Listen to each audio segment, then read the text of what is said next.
हाँ तो बच्चों, अपन पिछले टॉपिक्स में अपन ने ये देखा था कि किसी भी आवेशित चालक की सतह पर एक बल उत्पन्न होता है, उस बल की वजह से दाब उत्पन्न हो जाता है। नेक्स्ट टॉपिक अपन एक ऊर्जा घनत्व को निकालना चाहते हैं विद्युत क्षेत्र के अंदर। ऊर्जा घनत्व, तो ऊर्जा घनत्व क्या होता है, इसको U से प्रदर्शित करते हैं, स्मॉल u से। इसका फॉर्मूला होता है विद्युत क्षेत्र में स्थित किसी चालक की कुल ऊर्जा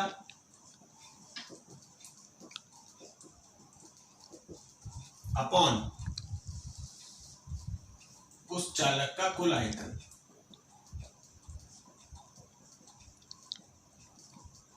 मतलब अगर हम शॉर्ट में याद रखना चाहें तो हम इसको कुल ऊर्जा अपॉन कुल आयतन भी लिख सकते हैं।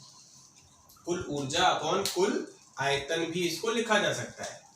तो इसको हम ऐसे लिख सकते हैं, कुल ऊर्जा को अगर मैं du मान रहा हूं और कुल आयतन को dv, तो du/dv भी हम इसको लिख सकते हैं।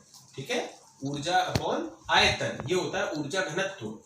यहां से इसका SI मात्रक देखो थोड़ा सा अलग प्रकार का आएगा, नहीं तो बच्चे क्या सोचते हैं ऊर्जा घनत्व का ऊर्जा जैसा होगा, पर SI मात्रक क्या आएगा, ऊर्जा अपॉन आयतन। ऊर्जा का होता है जूल मात्रक और अपॉन में मीटर क्यूब, आयतन का मीटर क्यूब, ऊर्जा का जूल, तो जूल प्रति मीटर क्यूब।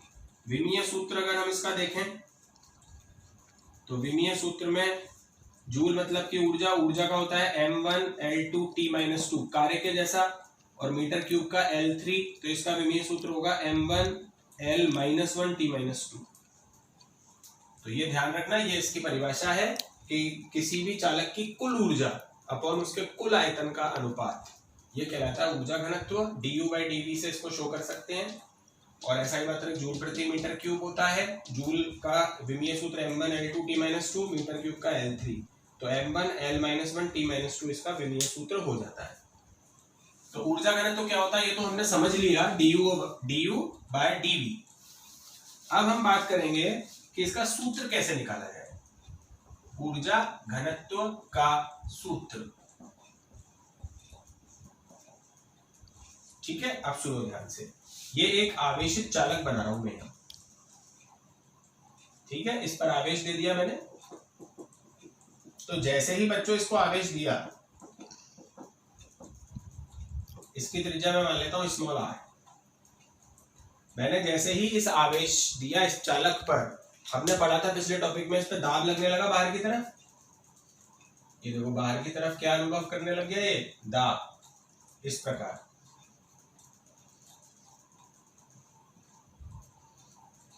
ठीक है, ये दाब अनुभव करने लगा। जो दाब इसने अनुभव करा उसका फॉर्मूला हम पिछले टॉपिक्स में पढ़ चुके हैं, σ²/2ε0। इतना दाब इस पर बाहर की ओर लगने लगा। इस दाब के कारण ये कुछ समय बाद अगर फ्लेक्सिबल है तो ये कुछ इसके आकार में वृद्धि हो जाएगी। जब बाहर की तरफ दाब लगेगा तो इसके आकार में वृद्धि हो जाएगी। तो इस वृद्धि के लिए इस पे बल लगा एक तरीके से, जब चारों तरफ से दाब लगा तो बल भी बना। बल का फॉर्मूला क्या होता है, बल होता है दाब इंटू क्षेत्रफल, दाब इंटू क्षेत्रफल। तो अगर हम इधर मान रख दें, इसके दाब का मान तो रख दें ये σ²/2ε0, और इसका जो क्षेत्रफल है पूरे गोले का, गोले के क्षेत्रफल का फॉर्मूला होता है 4πr²। तो ये हमारे पास आ गया बल। पहले लगा दाब, दाब से हमने निकाला बल। जो प्रक्रिया हम यहाँ पे अप्लाई कर रहे हैं उसे हम यहाँ लिखते जाएंगे। तो दाब लगा σ²/2ε0 बाहर की तरफ, इस दाब की वजह से बल उत्पन्न हो गया P/A। P का फॉर्मूला लिख दिया σ²/2ε0 और A लिख दिया 4πr²। अब इस बल की वजह से ये थोड़ा सा आकार में बढ़ गया। हमने मान लिया इसमें जो विस्थापन हुआ, जब ये बढ़ेगा आकार में तो ये विस्थापन कर लेगा, dr विस्थापित हो गया ये पहले से। तो इस बल के कारण चालक की त्रिज्या में dr वृद्धि हो गई। वृद्धि करने में किया गया कार्य, तो इसमें कार्य कितना हुआ वो हम यहां पे देखते हैं। तो dw कार्य बराबर क्या होता है, यहाँ बल इंटू विस्थापन। क्योंकि बल और विस्थापन की दिशा एक ही है। तो वैसे तो cos थीटा भी आता, F dr cos थीटा, पर यहाँ पे थीटा 0 डिग्री है, cos 0 1 हो जाएगा, हट जाएगा, तो F इंटू डी आर आ जाएगा। dw is equal to F का मान हम समीकरण नंबर 2 से डाल देंगे, sigma square upon 2 epsilon not 4 pi r square dr, ये dr यहाँ से आ गया और बाकी F का पूरी वैल्यू ये वाली उठा के यहाँ पे हमने F की जगह यहाँ पे पुट कर दी, ये वाली। तो ये हमारे पास आ गया कार्य। ठीक है, अब जरा गौर करते हैं, ये 4 पाई r स्क्वायर dr क्या है? 4 पाई r स्क्वायर तो क्षेत्रफल है, इस पूरे गोले का क्षेत्रफल, और dr है इतना इतना विस्थापन ये। तो जब क्षेत्रफल में, ये क्षेत्रफल, इस क्षेत्रफल में जब विस्थापन का गुणा कर देते हैं बच्चों तो आयतन आ जाता है। आप हमेशा याद रखना, क्षेत्रफल में अगर विस्थापन का गुणा करते हैं तो आयतन आ जाता है। तो ये हमारे पास आयतन आ गया dv। ये कौन सा आयतन आया है? छायांकित भाग कर देता हूं, ये छायांकित भाग का आयतन है, ये वाला, जितने आयतन में इसका परिवर्तन हुआ है वो है ये वाला। तो जितना भाग इसका बड़ा इंक्रीज हुआ, ये उसके आयतन में परिवर्तन हो गया dv, आयतन में परिवर्तन dv। तो हम यहाँ पे 4 पाई r स्क्वायर dr की जगह क्या लिख सकते हैं? dv। तो क्या हो जाएगा फॉर्मूला? dw, ये तो dw हो गया, is equal to sigma square upon 2 epsilon naught, और इसकी जगह लिख दिया dv। क्लियर है कहानी? तो इतना कार्य dr विस्थापन में इस बल द्वारा किया गया है। इतनी बात समझ में आ गई? P हो गया, F हो गया, F से हमने कार्य निकाल लिया। सबसे पहले दाब, दाब का फॉर्मूला याद रखना है, sigma square upon 2 epsilon not. दाब से बल निकालना है, बल कैसे निकलेगा? दाब इंटू क्षेत्रफल। दाब का यहां से मान रखोगे, क्षेत्रफल 4 पाई r स्क्वायर रख दोगे। अब बल आ जाएगा तो कार्य निकालोगे, बल इंटू विस्थापन, F into D are. F का मान यहां से रखोगे, ये हो जाएगा 4 पाई r स्क्वायर dr, क्षेत्रफल इंटू विस्थापन, क्षेत्रफल इंटू विस्थापन हो जाएगा आयतन में परिवर्तन, कि ये पहले ऐसा इतना था अब इतना बढ़ गया, तो इसके आयतन में कितनी वृद्धि हुई वो dv हो गई। तो 4 पाई r स्क्वायर dr की जगह हम लिख देंगे dv। तो ये हमारे पास यहां तक dw तक हम आ जाएंगे। ये हो गई इक्वेशन नंबर 3। इसके बाद जब ये कार्य किया गया, यही ऊर्जा में संचित हो जाएगा। हमने पढ़ा है, ये किया गया यह कार्य, किया गया यह कार्य ऊर्जा में संचित हो जाएगा, ऊर्जा में संचित हो जाता है, ऊर्जा के रूप में संचित हो जाता है।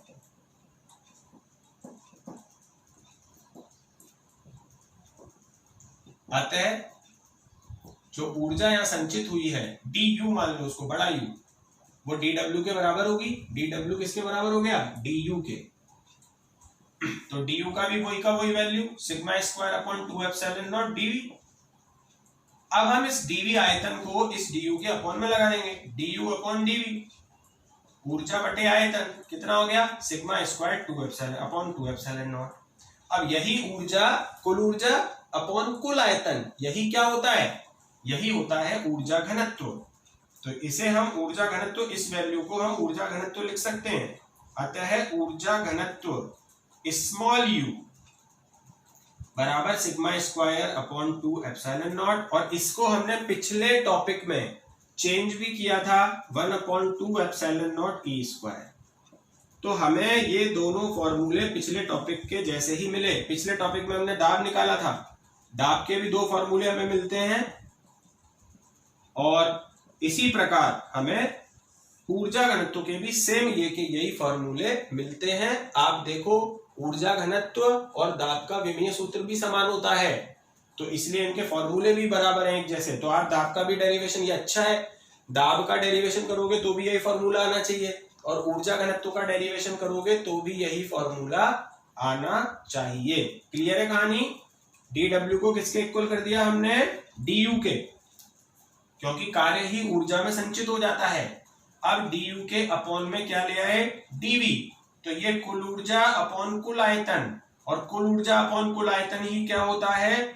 ऊर्जा घनत्व। और यही फॉर्मूला आगे जाके, ये फॉर्मूला कहां से आता है? जब हम सिग्मा की जगह एप्सिलॉन नॉट इंटू ई रख देते हैं। ये ध्यान रखना, ये पिछले टॉपिक में आपको बताया जा चुका है सिग्मा की जगह एप्सिलॉन नॉट इनटू ई रख दोगे तो ये फॉर्मूला भी आपके पास आ जाएगा। तो इस तरीके से आपको ऊर्जा घनत्व का फॉर्मूला मिल जाता है।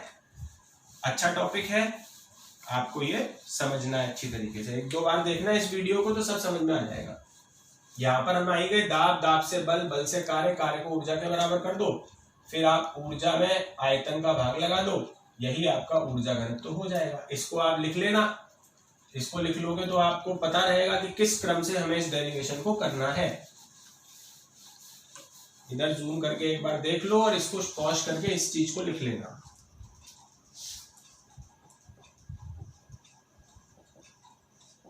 फिर हमारा नेक्स्ट टॉपिक आ रहा है आवेशित साबुन के बुलबुले का संतुलन।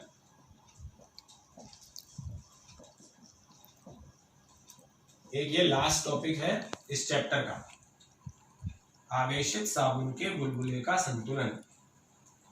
ठीक है, तो अब इस टॉपिक को समझो। पहले तो मैं एक बुलबुले की बात करता हूं। ये साबुन का बुलबुला है बच्चों, आवेशित नहीं है, अभी सिंपल बुलबुला है।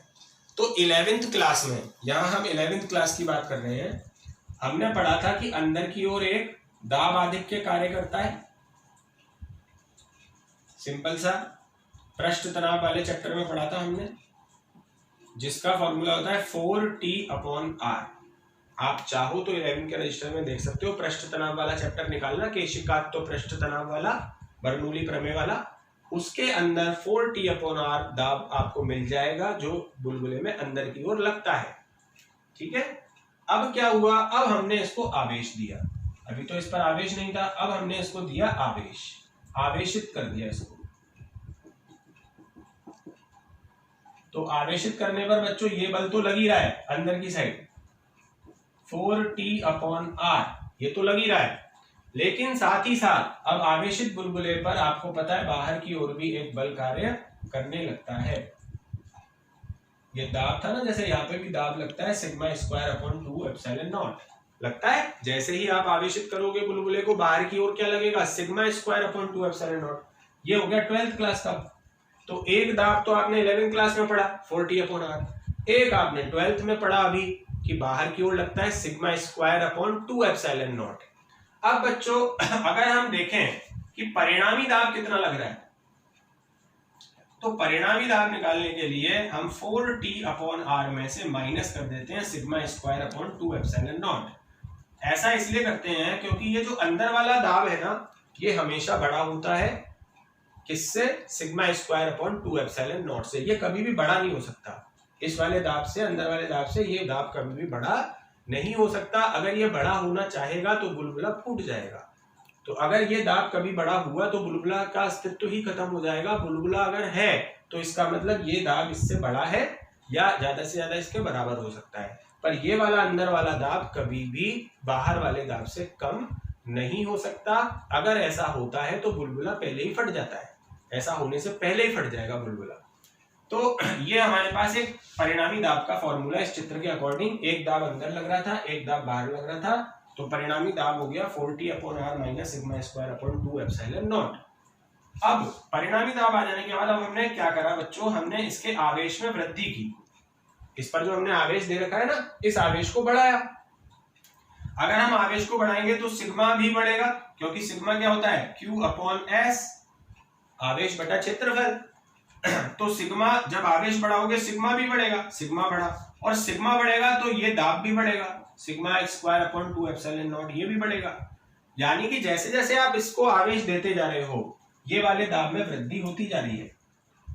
एक स्थिति आएगी जब ये दोनों दाब आपस में क्या हो जाएंगे, बराबर। भाई ये बढ़ता जा रहा है, बढ़ते बढ़ते बढ़ते बढ़ते ये इसके बराबर हो गया। जैसे ये बराबर हुआ P 0 हो जाएगा, P क्या हो जाएगा, 0। ये अवस्था क्या कहलाएगी, संतुलन अवस्था। इस अवस्था को क्या कहेंगे, संतुलन अवस्था। जैसे जैसे आप आवेश को बढ़ाओगे वैसे वैसे पृष्ठ आवेश घनत्व बढ़ेगा, वैसे वैसे बाहर की ओर लगने वाला दाब बढ़ेगा। एक स्थिति में बाहर वाला दाब अंदर वाले दाब के बराबर हो जाएगा, ये दोनों कट हो जाएंगे और दाब 0 आ जाएगा। इसे बोलते हैं संतुलन की अवस्था। और संतुलन की अवस्था है तो ये दोनों, इसका मतलब आपस में बराबर है, 4T/R बराबर σ²/2 एप्सिलॉन नॉट। ये फॉर्मूला हमारे लिए न्यूमेरिकल्स के लिए या बाकी डेरिवेशन के लिए बहुत इंपॉर्टेंट है। हमें दोनों दाबों को संतुलन करके बताना है। तो संतुलन कैसे हुआ समझ गए? पहले बुलबुला आवेशित नहीं है तो केवल एक दाब लग रहा है अंदर की तरफ, जिसे दाब आधिक्य बोलते हैं। फिर जब आवेशित कर दिया तो बाहर की ओर एक दाब उत्पन्न हो गया sigma square upon 2 epsilon naught. इन दोनों में से ये बड़ा था ये छोटा था, तो परिणामी दाब आ गया 4t upon r minus sigma square upon 2 epsilon not.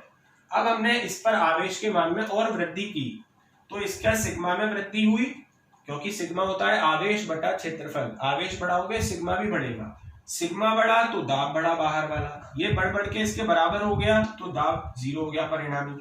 तो दाब 0 होने वाली स्थिति को हम क्या कहते हैं? संतुलन अवस्था। और इस अवस्था में ये दोनों दाब आपस में बराबर हो जाते हैं। अब ये इंपॉर्टेंट क्यों है फॉर्मूला, इसकी बात समझ लो, क्योंकि इससे हम जो चाहे वो राशि हमसे निकलवाई जा सकती है। वो बोले त्रिज्या निकाल के बताओ बुलबुले की त्रिज्या, तो capital R is equal to 8t epsilon naught upon sigma square.